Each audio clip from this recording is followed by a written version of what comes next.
Hi, Kelly Tobey here. Thanks for joining me today. Today's theme was around love, sex, and communication.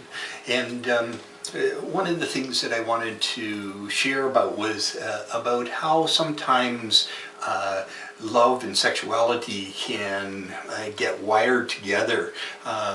So there's a place where if we feel that the only way that we know that we're loved is to have sexual connection with a person.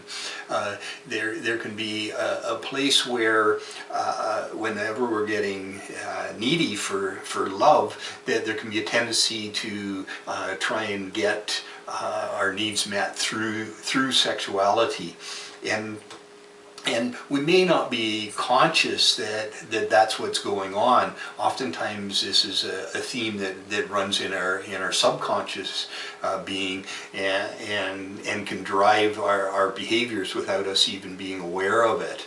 So there can be a place where when we're approaching the other person for sexuality, because there's a deep desire to try and get our needs for love met through being sexual, rather than coming with an open heart and a willingness to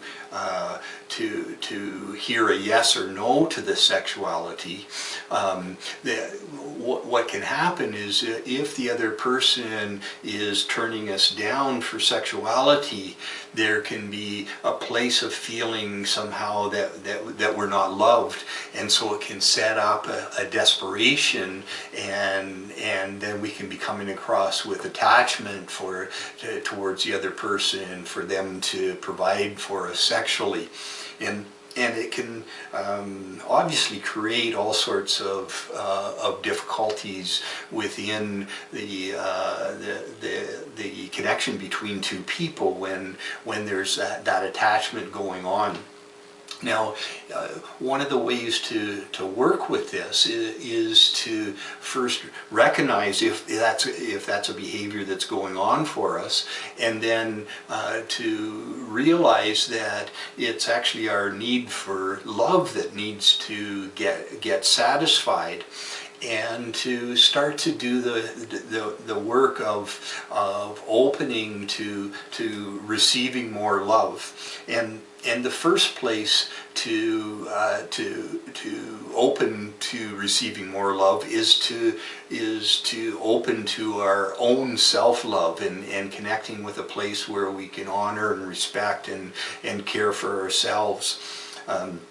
If we're not willing to do the work to accept ourselves and love ourselves, then again there's this expectation or drive to get our needs to be loved met by other people, and so we can have an attachment to them treating us in a certain way, behaving in a certain way, talking to us in a certain way that we associate with being loved.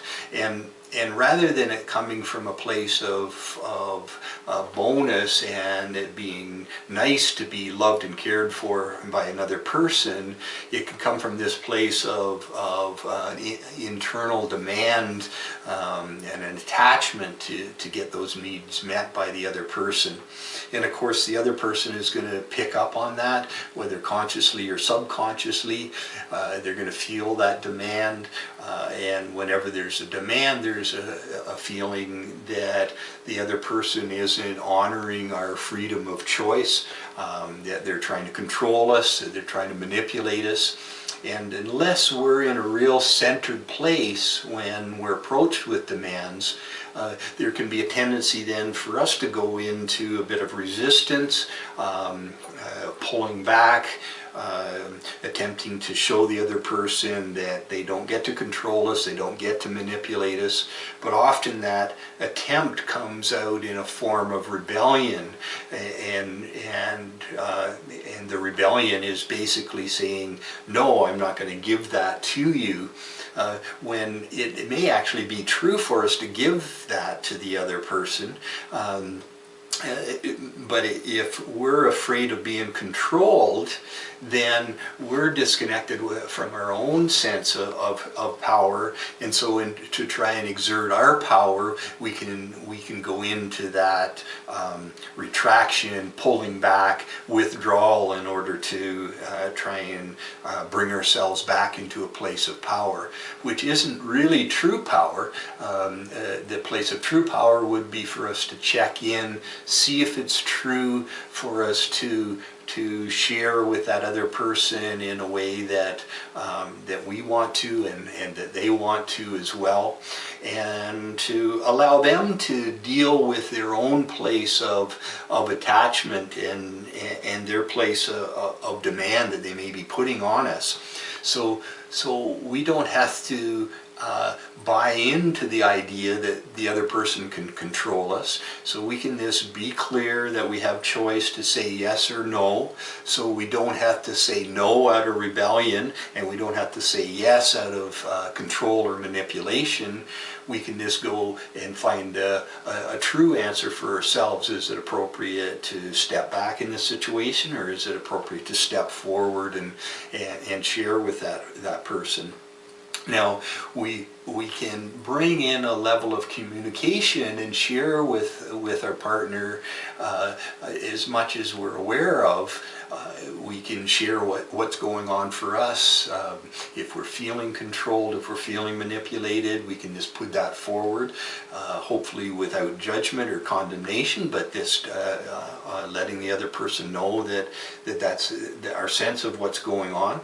Now, also being willing to be wrong about that, because maybe we aren't being controlled or manipulated. Maybe that's something that's just coming out of our own projection. But we can put that forward and communicate, and so we can work with it with the other person. If we're on the other end of the spectrum and we're coming towards the other person with our demands or neediness, we can do our best to become aware of that, and if we are aware of it, again, to use communication, this to put it forward. I'm noticing that I'm in this place of neediness when I'm coming towards you today, or in this moment, so I just want to be upfront and honest about that. And let the other person know what's going on for us, and so it makes it easier and clearer for them to be able to make their choices in how to respond.